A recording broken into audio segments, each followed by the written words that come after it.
Okay, you guys. So I was writing and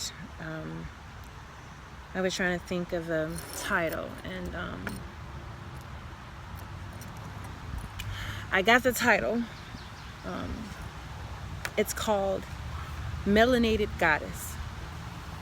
But, I really wanted to get into the poem and understand, melanin on a different level. So, or just a little bit, because, we have the general definition out there on Google regarding what melanin is, and then we have the urban, or the black, you know, links that describes the melanin, which we would know a whole lot better. So, but, you know, I kind of read them both just to get a complete understanding, which seems to be pretty good. But we break it down a little bit more. And I just want to read this to everybody. And because I know, it's very hard for people to read. I didn't always, like to read. However, things that interest me that make complete sense and that can impact, my life force against someone else's or with someone. I want to understand the importance of it and how deep it actually can go. So I want to read it. It's called The Truth Behind Melanated People's Relationship to the Sun. It says, Black people have been given all sorts of monikers throughout the many millenniums, meaning burnt faces. Krishna, meaning black. Good morning. Not just the name of a god.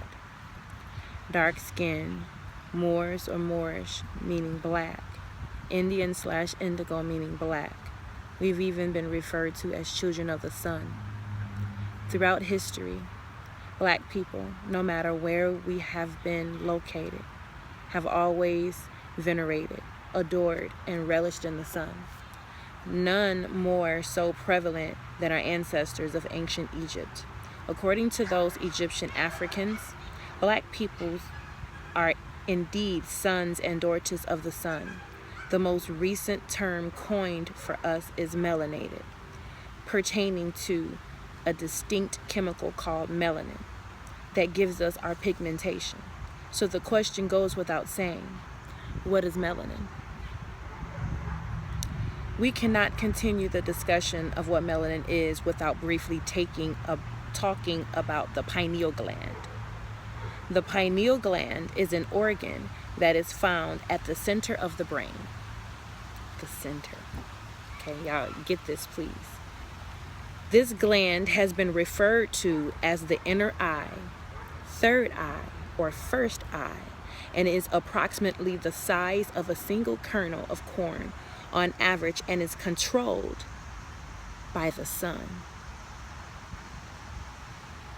The pineal gland is responsible for producing and secreting two melanin derivative hormones, serotonin and melatonin.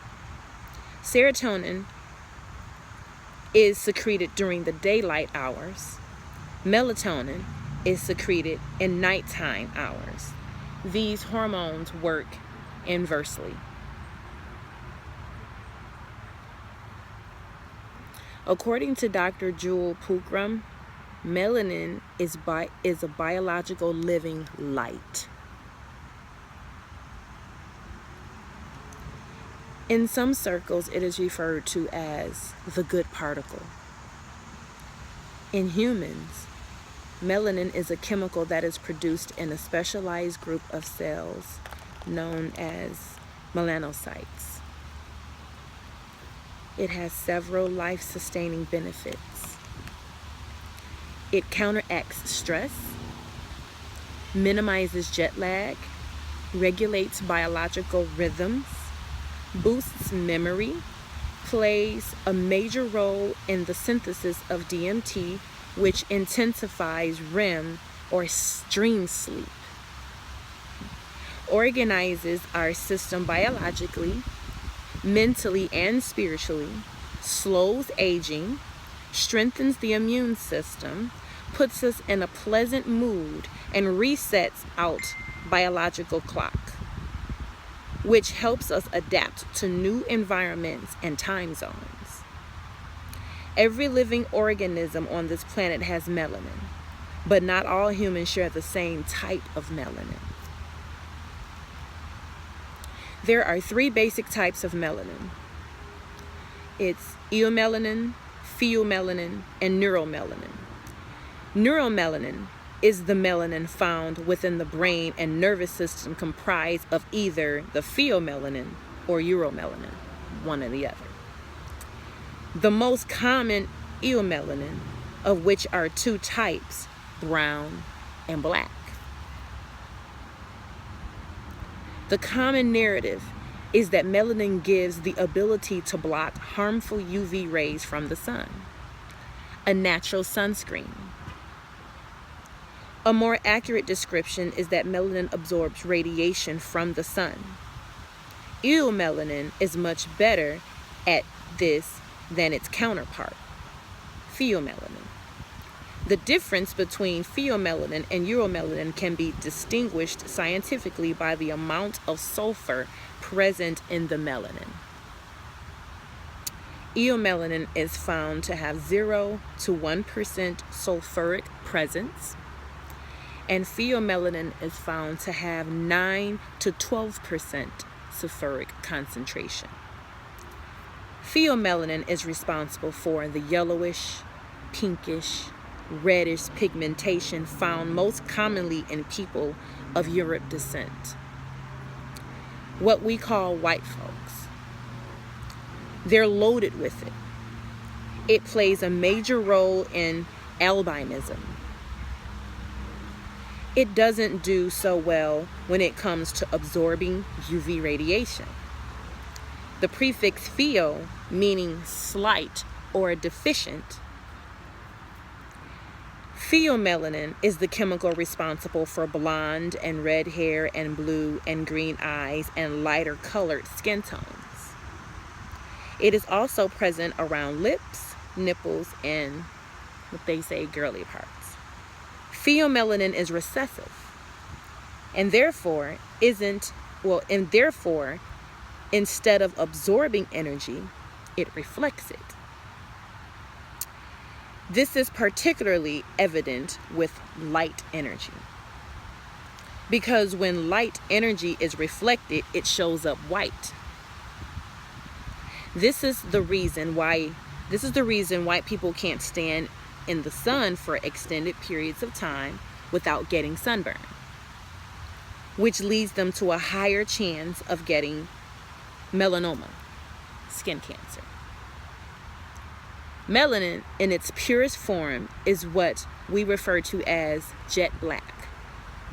It is called eomelanin. The prefix eo meaning good. Eomelanin is found in ancient Egyptians, the Kemetic people, Ethiopians, Nigerians, so-called African Americans, and Australian Aborigines. It is the deepest black because of its ability to absorb and store both light energy and sound energy.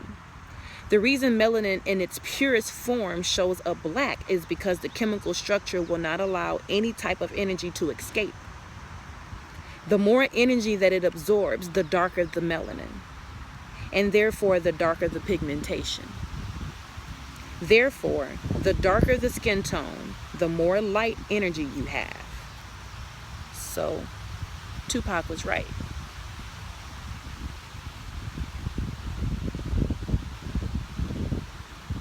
Yep. Isn't that something, y'all? This was written by, let me see, because it's not me. So let me reference correctly. I'm trying to find the author now. There's a video on here too. You guys can actually go to the website. Kellen Nissa, I guess that's his name. I don't know. But yeah. So did you guys hear that? We're controlled by the sun. And there's whole lots of people that don't have that, which means who are they controlled by? wonder. Bye.